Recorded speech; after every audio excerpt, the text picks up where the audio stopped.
Olá, estudantes do nono ano, tudo bem com vocês? Eu sou a professora Andressa e hoje estaremos vendo a aula número 4 de Robótica Educacional. Sejam todos muito bem-vindos!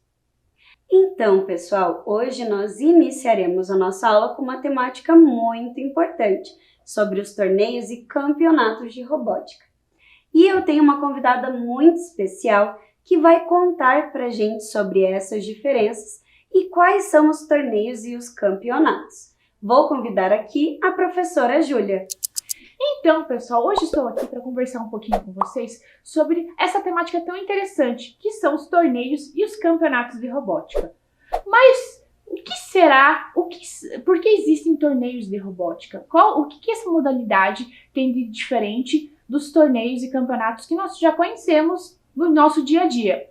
Por exemplo, nós vamos ver na aula que eu aposto que você já viu falar do Campeonato Brasileiro, certo? Ou de um torneio de xadrez, de um campeonato de quebra-cabeça, isso mesmo. Então agora observem ali na tela porque nós vamos ver a diferença, o que tem de interessante na robótica e como que os torneios e os campeonatos ocorrem. Observem comigo. Os robôs estão cada vez mais presentes em nossas vidas e mostram-se importantes em atividades essenciais para a sociedade contemporânea. Isso é uma realidade. Na nossa casa, no nosso dia a dia, na escola, nós temos a robótica inserida no cotidiano. Mas como assim, professora Júlia? Eu não vejo robô na minha escola, não vejo robô na minha casa. Mas nós temos alguns conceitos tecnológicos da robótica inseridos. E nós podemos pensar um pouquinho aonde será que isso está inserido. Nos sensores, por exemplo, quando a gente passa por uma porta giratória de uma loja, de um banco, existem diversos sensores ali presentes. Ou seja, vejam ali na imagem, a robótica ela está inserida na indústria, no esporte, nos hospitais, no ato de fazer uma cirurgia, se utiliza muitas vezes o robô, a robótica ali propriamente dita, no esporte. Mas como assim? Eu nunca vi um robô jogando com um humano competindo, por exemplo, numa Olimpíada. Não, mas, por exemplo, os equipamentos, que nem na esgrima. O esgrimista ele utiliza um florete, uma espada, um equipamento ali. E nesse equipamento o que tem? Um sensor, isso mesmo. E esse sensor é um conceito tecnológico que vem lá da robótica. Então, nas indústrias, nós podemos perceber essa questão da automação, que é muito presente. O uso da robótica na produção, por exemplo, dos carros. Não só nos carros, em outras produções também. Continuando. Diante deste avanço da tecnologia e os estudos em robótica de forma prática, diversos campeonatos, torneios e competições surgiram, abrindo um espaço para que os estudantes façam demonstrações de suas criações e possam interagir com outras equipes e competidores. Como comentei com vocês, com o avanço da tecnologia e da robótica, viu-se a necessidade de trazer a robótica também para os anos iniciais, desde o primeiro ano, trabalhando, desenvolvendo a linguagem de programação, o conhecimento do pensamento computacional, que é uma temática que vocês vão ver no decorrer das nossas videoaulas.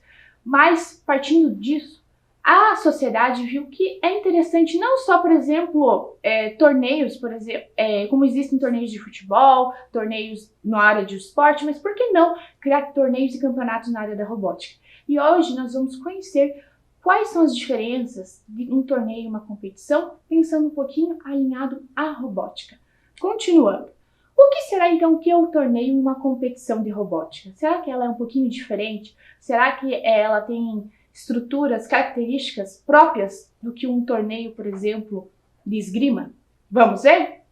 Torneio ou competição? Acompanhe comigo. Para se caracterizar como um torneio ou competição, existem orientações e regras a serem seguidas, como, por exemplo, faixa etária, número de participantes, divisão de fases de classificação. Isso mesmo. Cada torneio e competição existe suas características principais. Por exemplo, às vezes um torneio, o número de participantes é possível jogar com 5, 3, 4 pessoas competindo, né, dentro do torneio, ou uma apenas individualmente que só pode fazer inscrição. É importante também deixar bem claro a questão e se orientar nas regras, porque às vezes a questão da faixa etária, sim, tem torneios que são destinados às crianças, aos adolescentes, aos adultos, ou uma determinada faixa etária bem específica, por exemplo, dos 23 aos 25 anos. Pode ocorrer. Então é muito importante sempre ler o manual de regras, as orientações que vão estar direcionando, gerindo aquele torneio, aquela competição. E a robótica também sempre tem algo que está norteando e orientando. E não é porque, todos os torneios de robótica são iguais. Não, nós vamos conhecer hoje um pouquinho de alguns torneios que eles são bem diferentes uns dos outros. Por exemplo, tem torneio que começa na metade do ano. Já tem competições de robótica que iniciam já logo em fevereiro, com o processo de inscrições, das eliminatórias, das provas teóricas. Tem torneio que nem prova teórica tem, só a parte prática. Vamos lá. Continuando ali, acompanhem comigo. Os torneios são competições esportivas de curta ou curtíssima duração. Podem ser realizadas até em um só dia. Já os campeonatos costumam ter uma maior duração. A equipe ou jogador que tem o melhor desempenho é chamado de campeão. Como assim? Nossa, professora, eu achava que era tudo igual. Torneio e campeonato são sinônimos. Não, nós temos que tomar cuidado. Por quê? Vamos retomar aqui. Campeonato brasileiro. Talvez você nunca viu um jogo de futebol, mas você já deve ter ouvido falar que o campeonato brasileiro, por exemplo, ele dura em média mais ou menos um ano inteiro. Às vezes a gente escuta no ônibus, na escola, o professor comentando: nossa, o meu time hoje perdeu no campeonato. E esses comentários, às vezes, por vezes, duram um ano inteiro. Por quê? Porque os times estão competindo. Não é um jogo que, por exemplo, que vai definir o campeão ali no final, quando termina o segundo tempo. Mesma coisa, por exemplo, no vôlei. No vôlei é o campeão ou às vezes quem vai ganhar aquela partida. Mas existe um torneio. Mas, professora, qual que é a diferença, por exemplo, um torneio de vôlei e um campeonato brasileiro? Ou campeonato de futebol? Ou, por exemplo, vamos pegar o mesmo exemplo ali. Campeonato de futebol e um torneio de futebol. Quais são as diferenças? Existe diferença? Existe sim. É a questão do tempo. O torneio, geralmente, ele é mais curto. Pode durar, em média, algumas semanas, alguns meses, mas não passa disso. Já os campeonatos, eles costumam ser mais extensos. Ou seja, com duração, em média, depende muito da característica ali do campeonato, de 6 a 12 meses. Pode ser que tenha algum campeonato com uma quantidade de meses, por exemplo, 5 meses, mas é bem específico, bem característico daquele campeonato, porque geralmente ele é ampliado, ele dura mais. São várias competições, várias partidas, para daí definir, para ir semifinais, oitavas, para daí chegar e definir ali um campeão, certo? Continuando. Observem ali comigo na tela para nós conseguirmos entender um pouquinho mais a diferença entre torneio e competição. Em resumo, pode-se dizer que os torneios são realizados em curtos períodos, em apenas uma única modalidade. Já os campeonatos podem levar um período maior, como um semestre ou um ano, como havia comentado com vocês agora há pouco. Então, vamos ver aqui agora na imagem. Nós temos o Campeonato Brasileirão, que é o campeonato de futebol, e o torneio de xadrez, isso mesmo. E eles são bem característicos. Por quê? Por exemplo, ali o torneio de xadrez aparece ali na tela, observem comigo.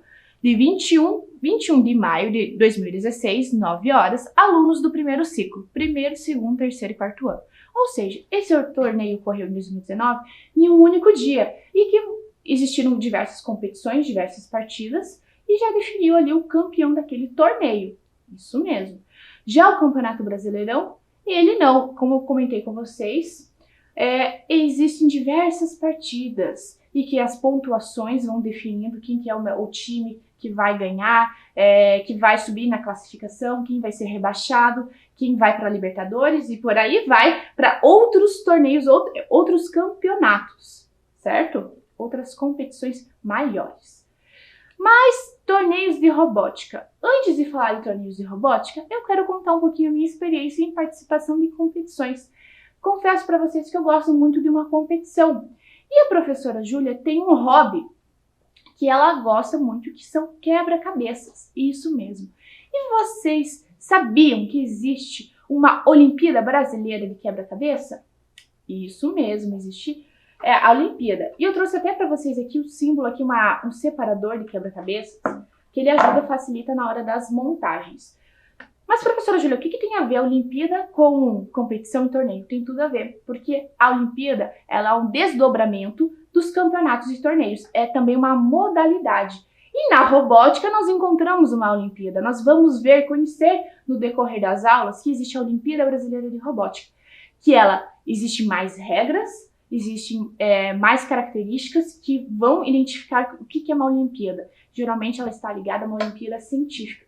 Como você já deve ter ouvido falar de Olimpíadas, por exemplo, Olimpíadas dos esportes, Olimpíadas de verão, de inverno, que ocorrem a cada 4 anos. Ano passado mesmo ocorreu a Olimpíada em Tóquio, isso com os esportes olímpicos. Então, continuando.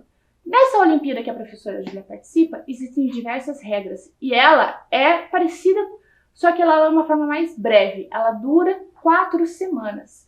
E nessa Olimpíada do Quebra-Cabeça, a professora Júlia ela vai participar, está participando de diversas competições internas. Bem legal. Agora vamos então entrar de fato nos torneios de robótica. Agora que vocês já viram que existem diferentes possibilidades, a diferença entre torneio e competição, vamos entrar no mundo da robótica. O que será que podemos encontrar dentro desses torneios? Quais são as suas características principais? Acompanhem comigo na tela. No Brasil, existem diversas competições de robótica que buscam desafiar e ampliar os estudos dessa tecnologia de forma prática, dando espaço para que os estudantes exponham suas criações e possam interagir com os outros concorrentes. Então, é um momento, como eu comentei também um pouquinho com vocês no início da aula, que os estudantes eles não vão lá só para mostrar a produção deles, por exemplo, de um robô ou do seu projeto de inovação, mas vão lá também para ter um compartilhamento de experiências, uma troca, porque nada mais é legal, imagina você ter contato com pessoas da sua cidade, que também estão com o mesmo objetivo de conhecer e aprender mais e que gostam disso. E é um momento de troca muito valioso, muito legal. Acompanhe ali comigo na tela. Ao promover missões e desafios aos estudantes, os torneios de robótica garantem trabalho em equipe, a colaboração, o respeito, o compartilhamento de conhecimento, o raciocínio lógico e muita diversão. Então, diferente talvez de uma Olimpíada, um campeonato de torneio de esporte, que é para competir ali na modalidade prática, na robótica nós temos um diferencial, que é o quê? É uma Olimpíada científica, ou seja, ela vai trabalhar a questão do raciocínio lógico, trabalhar a criatividade e a inovação, não só a competição lá no dia da prática, no torneio. E vamos ver ali mais adiante. Além disso, dúvidas e inseguranças em equipes iniciantes são comuns. É o professor que poderá ajudá-los a encontrar um caminho mais benéfico para a montagem e programação do robô. Então, por vezes, no percurso, na preparação para o torneio, quando, por exemplo, vamos dar a largada, as inscrições estão abertas, vamos ler ali as regras, as orientações, é normal nesse percurso, nesse caminhar da robótica, a gente ficar inseguro. Será que o meu robô, o meu projeto vai dar certo? Será que no dia lá ele vai falhar? Por vezes, vocês vão ver aqui na nossa aula, às vezes o robô ele não funciona perfeitamente, porque ele é uma máquina, um equipamento, ele não é como nós. Então, assim como nós cometemos falhas, pode ser que no dia o robô, um sensor, não funcione direito. E está tudo bem, está tudo certo, porque o que importa é esse compartilhamento de ideias e experiências e essas vivências. Então, vejam assim, o professor ele é o grande mentor das equipes, e por isso que é importante a presença dele, junto com os estudantes e seus colegas, um ajudar o outro, porque às vezes naquele dia o colega não está bem. Então a escuta, a empatia em ajudar o próximo é importante, porque na hora da competição do torneio todo mundo fica apreensivo. Será que meu robô vai dar certo? Meu projeto eu vou conseguir defender? Será que o juiz vai fazer uma pergunta para mim que eu não vou saber responder? Vai dar tudo certo. Todos estarão juntos para auxiliar e outras equipes que são irmãs também vão estar participando ali e ajudando vocês. Então fica já o convite para vocês verem como que funcionam esses torneios e também um dia participar, vocês que são do 6º e 9º ano da robótica de alta performance. Continuando. Os torneios e as competições de robótica podem reunir robôs que competem para mostrar qual deles é capaz de cumprir da melhor forma um determinado objetivo da missão. Porque por vezes a gente pode pensar, nossa gente, por que criar um torneio de robótica se todo mundo vai montar missões parecidas, iguais na verdade, o robô seguindo a mesma lógica? O que será que tem de diferente? Por que será que as pessoas se reúnem em um torneio para tentar fazer a mesma coisa? Aí que tá a questão, não é a mesma coisa. Cada um traça a sua estratégia, um plano de ação. E isso que é legal da aprendizagem, porque o objetivo é o mesmo, chegar ali no final, cumprir as missões, no caso da FLL, que nós vamos conhecer esse torneio, ou da OBR, um seguidor de linha que vai passar por obstáculos, que nós vamos ver mais à frente na aula.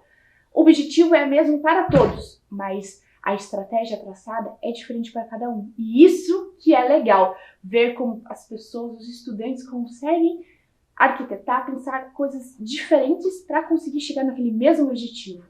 Continuando, as competições podem ser diferenciadas seguindo alguns critérios básicos, como os seus propósitos científicos e acadêmicos, o grau de autonomia exigido dos protótipos de robôs para a realização das tarefas a eles solicitadas.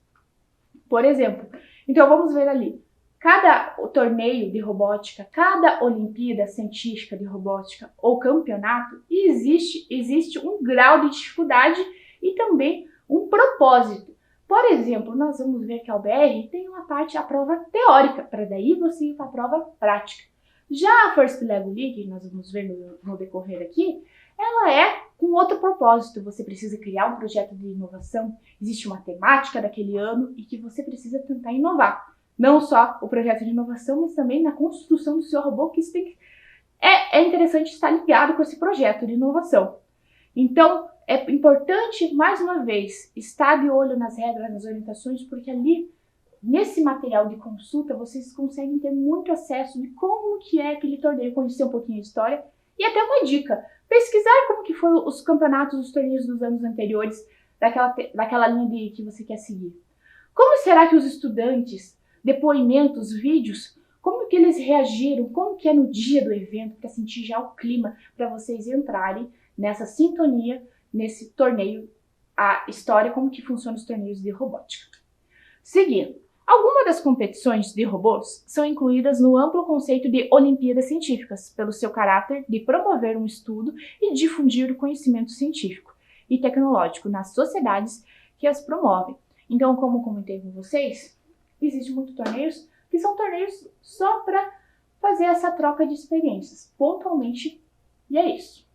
Como no esporte existe isso, em outros lugares, que nem a professora Júlia faz essa competição do quebra-cabeça, mas é mais como um hobby, não tem um caráter científico.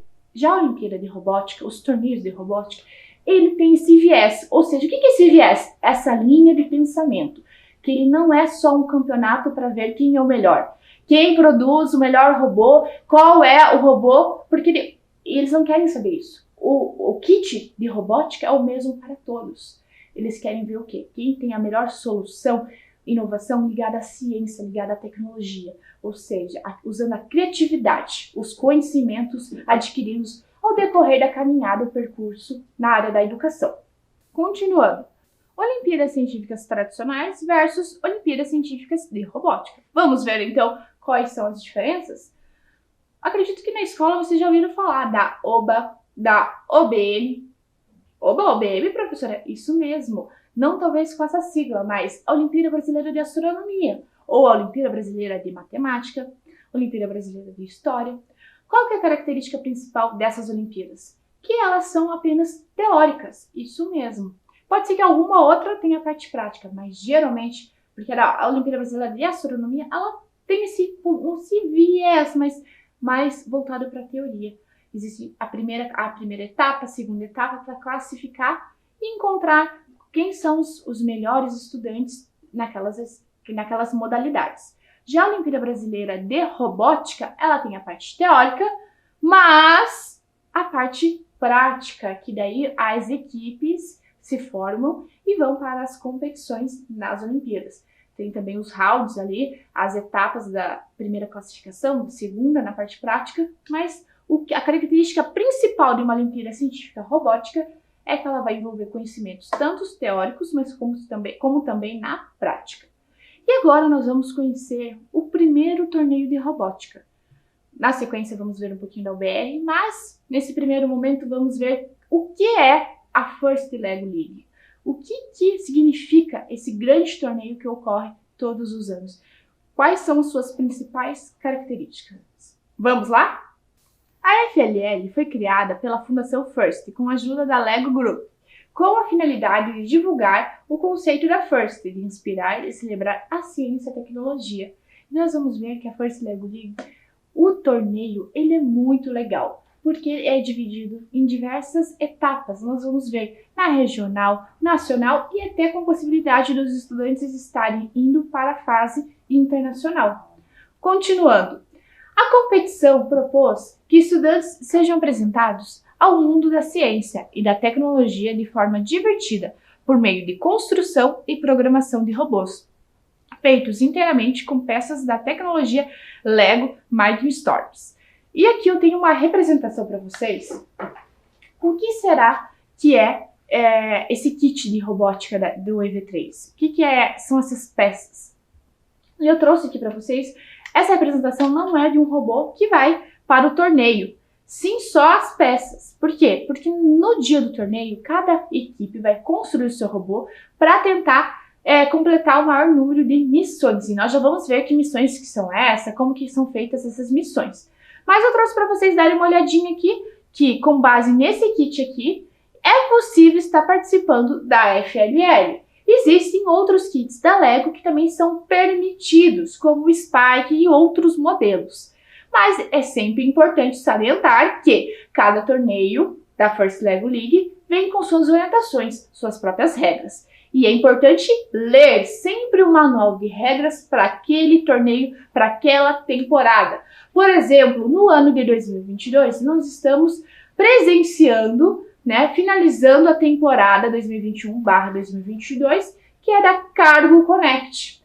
Mas como assim, professora Júlia? O torneio não é dentro de um ano? Não, como eu comentei com vocês, ele pode ocorrer dentro de um período.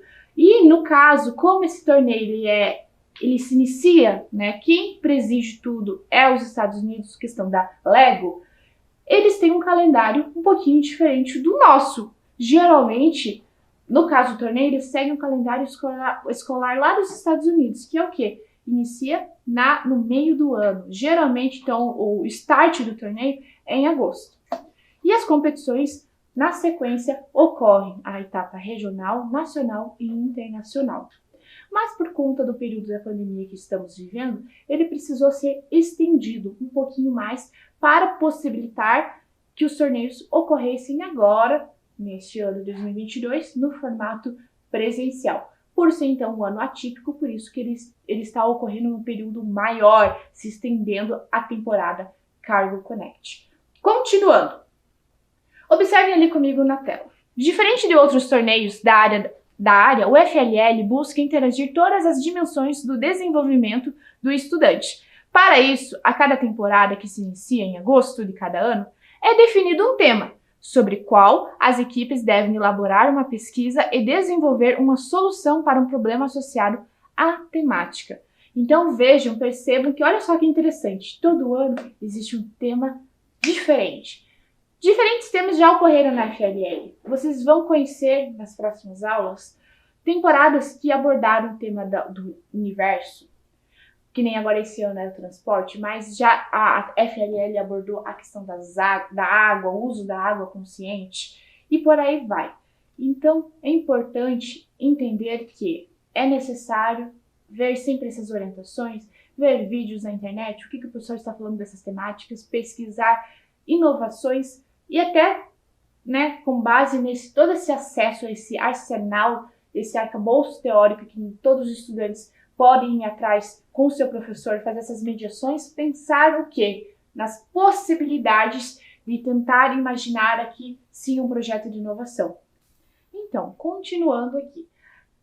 O FLL, então, ele tem essa característica principal, porque ele aborda, então, essa metodologia que é o STEAM, que é o quê? Trazer a engenharia, a matemática, interligado com as ciências e a matemática e a arte. Tudo isso englobado para criar não só um projeto de inovação, mas como também para você estar com sua equipe, interligando e desenvolvendo um robô que ele vai conseguir cumprir as missões, mas que, pensando ali na engenharia, nos cálculos, na programação, nesse pensamento computacional, como que ele pode estar executando dentro das missões a melhor forma possível. Então, é um torneio bem completo, bem diversificado e muito divertido que possibilita vocês estarem participando desse processo todo. Continuando. Contribui para o desenvolvimento de competências e habilidades comportamentais para a vida.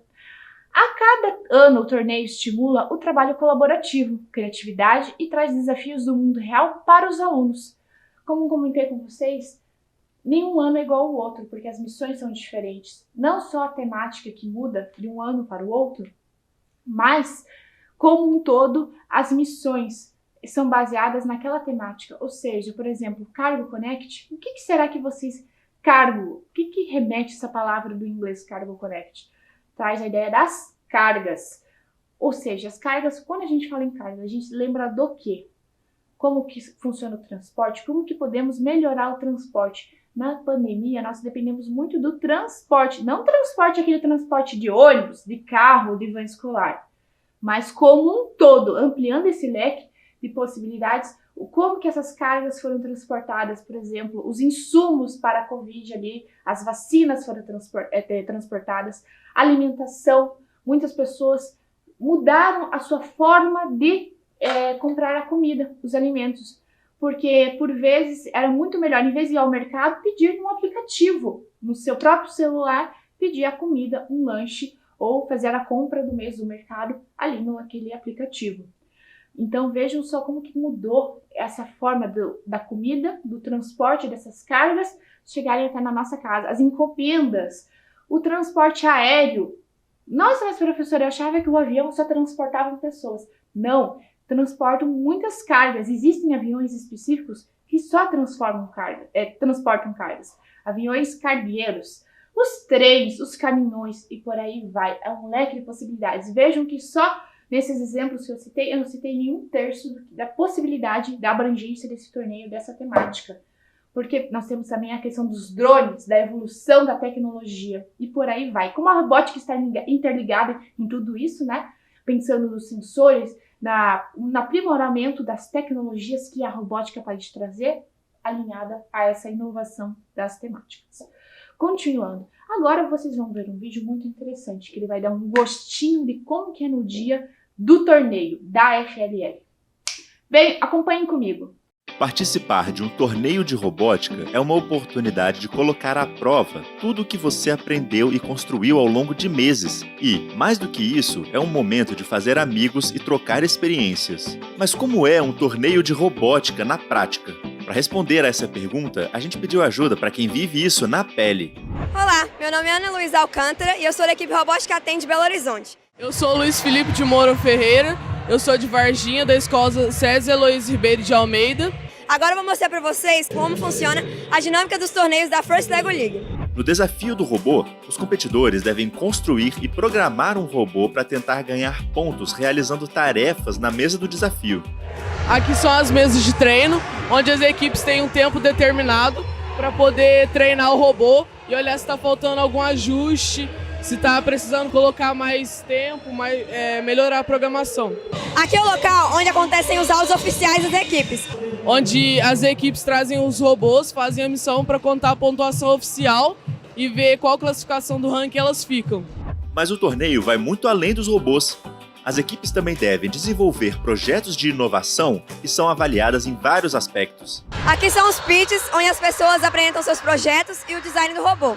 Aqui as pessoas passam e fazem perguntas sobre o projeto de cada uma delas. Aqui é o corredor onde acontecem as avaliações das equipes. As avaliações são divididas em Core Values, projetos de inovação e design do robô. O Core Values avalia a gente como trabalho em equipe, como união, como família.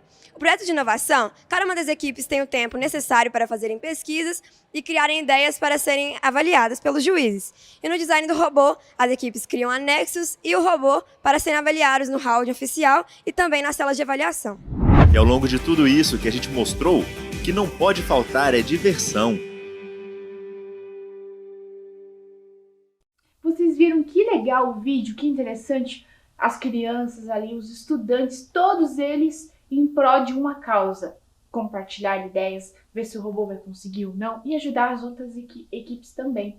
E aquela apreensão, será que vai dar certo ou não vai? Aquele gostinho de quero mais, Então, vamos ver agora os campeonatos de robótica. Já vimos um pouquinho da FLL. Na próxima aula nós vamos falar mais sobre a FLL, sobre as temáticas, as características, os objetivos da FLL, mas agora nós vamos ver os campeonatos. E um dos campeonatos muito importantes que ocorrem todos os anos é a Olimpíada Brasileira de Robótica. Vejam só, a Olimpíada Brasileira de Robótica, OBR, é uma das Olimpíadas Científicas Brasileiras que utiliza-se da temática da robótica. Tem o objetivo de estimular os jovens às carreiras científico-tecnológicas, identificar jovens talentosos e promover debates e atualizações do processo de ensino e aprendizagem brasileiro. Então ela possui essa característica primordial, que é o embasamento científico, a partir da prova teórica, que nós vamos ver quais são essas modalidades. Seguindo, a OBR destina-se a todos os estudantes de qualquer escola pública ou privada, do ensino fundamental, médio ou técnico, em todo o território nacional, e é uma iniciativa pública gratuita e sem fins lucrativos. Então, vejam só, olha só que interessante. Todos podem participar, não existe uma regra, lógico, tem a faixa etária que é até o ensino técnico, mas no sentido que todos vocês, estudantes do sexto e nono ano, são convidados a estarem participando da prova teórica, da prova prática também. Lógico, acompanhado de um professor mentor. Continuando, a OBR possui duas modalidades, prática e teórica, que procuram adequar-se tanto ao público que nunca viu robótica, quanto ao público de escolas que já têm contato com a robótica educacional. As atividades acontecem através de competições práticas com robôs e provas teóricas em todo o Brasil. Diferente da FLL, que são missões em um tapete, em uma mesa, que o robô ele precisa estar executando uma missão ali, por exemplo, de derrubar um equipamento, de arrastar ele para determinado lugar. A OBR é basicamente como se fosse um seguidor de linha. Isso mesmo, o robô ele vai estar passando, um robô com mais ou menos parecido com essa estrutura aqui de rodas, mas que ele pode ser um pouquinho mais rebuscado, ou seja, com mais elementos, umas rodas maiores aqui na frente. E ele vai estar executando esse sensor aqui, esse percurso, ele vai ler ali a questão da reflexão da luz e vai seguir a linha passando por diversos obstáculos. Então, vocês vão ver na sequência, mais pra frente, como que funciona a OBR na prática, vendo imagens, vídeos, para vocês entenderem, conhecerem um pouquinho mais. A modalidade prática acontece através de eventos, competições regionais e estaduais, que classificam as equipes de estudantes para uma final nacional. Os estudantes ficam sob a orientação de seus professores e cientistas. Os eventos organizados pela OBR são gratuitos e abertos ao público, então é importante salientar que, mediante conjunto com o seu professor mentor da equipe, o técnico, você pode estar realizando a inscrição, né? O professor vai realizar a sua inscrição e participar de forma gratuita, tanto da parte da prova teórica, se atentando ao calendário, lógico, da prova prática também, se vocês passarem enquanto estudantes, né, da escola para a parte da prova prática. Vamos ver ali. Os torneios, o que os torneios e campeonatos de robótica proporcionam aos estudantes? Porque nós falamos muito sobre torneios, competições, as diferenças, as modalidades, algumas principais características, mas quais são os pontos positivos na participação de um torneio e de um campeonato? O que ele agrega na vida de um estudante, de uma criança que participa? Vamos ver?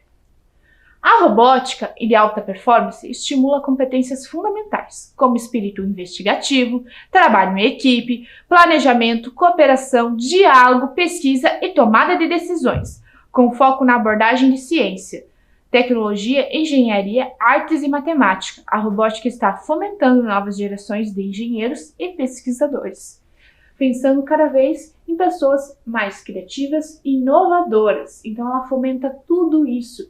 Mas vocês viram que no início da minha leitura eu comentei com vocês ali, ó, a robótica de alta performance. Mas o que é essa alta performance? Por que alta performance? Porque, diferente da robótica educacional, que tem por ideal o trabalho e desenvolvimento da robótica no dia a dia, alinhado aos conteúdos, aos eixos curriculares em sala de aula, Nossa, professor, quanta palavra difícil. Não, aquela matéria que você vê com o seu professor, que você estuda, com a matemática, com a língua portuguesa, com ciências, geografia, por exemplo, ver a questão do relevo. Tudo isso você pode trabalhar a robótica educacional com os kits, trazendo, por exemplo, possibilidades, como vocês vão ver no decorrer das aulas, com o kit de robótica Ludobot, ou com robótica alternativa, porque a robótica ela não está só inserida com os kits de robótica. Você pode estar construindo diversos elementos com materiais alternativos, com motor DC, utilizando sensores ali LEDs, para estar construindo um protótipo representando aquela matéria, aquele conteúdo que você está estudando. Às vezes o professor solicita, vamos fazer uma maquete? Isso mesmo, dá para fazer com a robótica sustentável. Fazendo ali a maquete, por exemplo, de uma usina eólica. Por que não fazer a construção com diversos elementos trazendo a robótica? Né? Um motorzinho girando ali a turbina. E isso é a robótica educacional. A alta performance, ela vem de encontro com o quê? Com os torneios e os campeonatos que estamos conversando nesta aula, o que eu estou explicando para vocês. Que é o quê? São os kits de robótica de alta performance que dão possibilidade para vocês estarem participando e desempenharem ali, né, dentro desses campeonatos e desses torneios, algo que vocês consigam competir. Então, não só como os torneios, pensando a competição ali, a parte prática, mas também a teórica. Continuando. A robótica vai muito além da programação de robôs. Ela é principalmente um processo de aprendizagem. O objetivo é incentivar jovens a pensar de forma criativa, eficiente, lúdica e prática, de modo a resolver situações, problemas. Unindo, por exemplo, com a aprendizagem criativa, todos esses eixos, a robótica ela tem essa possibilidade de estar desenvolvendo pessoas mais criativas, que tenham um propósito por trás de todo esse processo. E trabalhando, lógico, em pares, que é o ponto primordial, porque na robótica a ideia não é você trabalhar sozinho e ver quem é o melhor, e sim em equipe, trabalhar em grupo. Olha só que interessante. Uma das premissas da robótica é que o aprendizado vem junto com a diversão, isso mesmo. Assim, as crianças e adolescentes aprendem brincando, o que aumenta o engajamento e traz uma grande aceitação aos estudantes. É muito legal quando existe esse engajamento, essa troca de saberes. E por isso que a robótica tem esse elo forte, que é o quê? A conversa, a empatia e ajudar o próximo. Porque não é só a competição, só ganhar, chegar lá no ponto final. E sim chegar todo mundo juntos, felizes. E para encerrar essa aula, vou chamar então a professora Andressa, que ela vai fazer um convite muito especial para vocês. Não é mesmo, professora Andressa? É isso mesmo, pessoal. Mas antes, quero agradecer a professora Júlia por toda a contribuição que ela trouxe aqui para nós.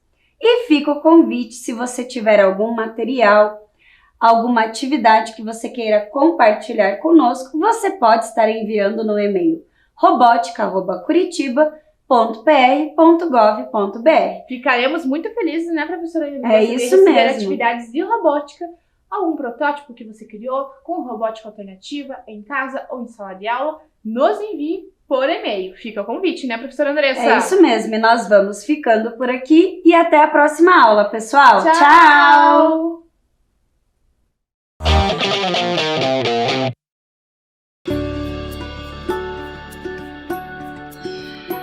Oi, tudo bem com você? Comigo tá tudo ótimo.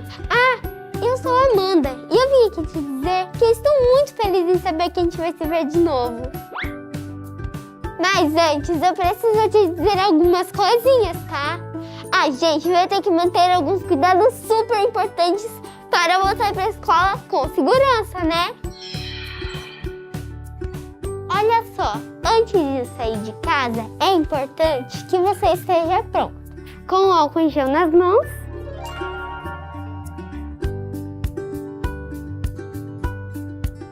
e a máscara certinha no rosto. Passa o álcool em gel de novo. Use máscara sempre, inclusive no busão. Sabemos que a saudade é enorme, mas ainda não dá pra gente se abraçar. E nada de beijos e apertos de mão também. A distância é a melhor forma de mostrar que você tá sempre junto. e ficar 1,5 metro dos seus amigos, tá? Você pode compartilhar amor e muita alegria. Só não pode compartilhar materiais e outros objetos. Ah, e não tira essa máscara de jeito nenhum. Nunca, beleza? Nem mesmo para conversar.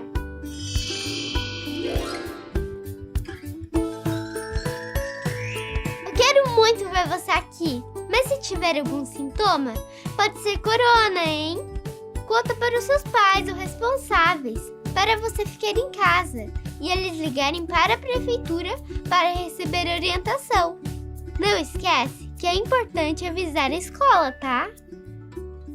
E com esses cuidados simples, a gente vai conseguir fazer da nossa escola um ambiente acolhedor e seguro. Porque aprender com cuidado é o que nos move. Nós vivemos numa cidade movida pela educação.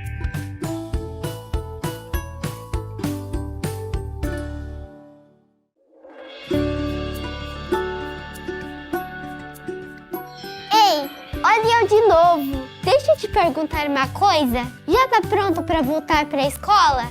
E o material? Já separou? Caderno, lápis e caneta. E a máscara? Aham, máscara. Agora ela também é uma parte obrigatória do material escolar. E tem que estar sempre, sempre, sempre com você. Você vem com ela, assiste a aula com ela, vai no banheiro com ela, vai pro recreio com ela. Só tem uma hora que você pode tirar. Na hora de comer ou tomar água. Mas é assim, ó. Primeiro você passa o álcool em gel na mão.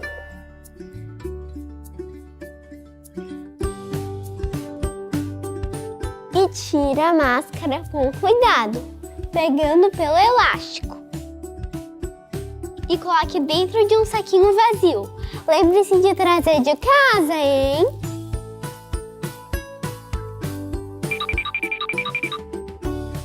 Passe o álcool em gel mais uma vez.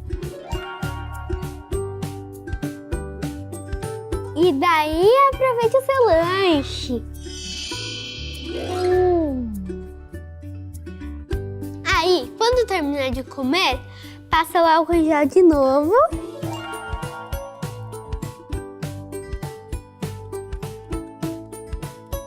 E passa direitinho.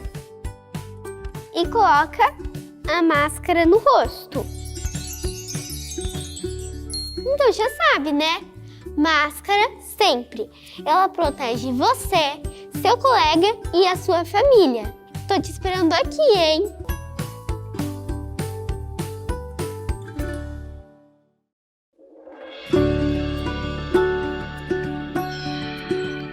Gente, se prepare, porque hoje o conteúdo vai ser especial. Com vocês, jeito de demonstrar carinho na pandemia.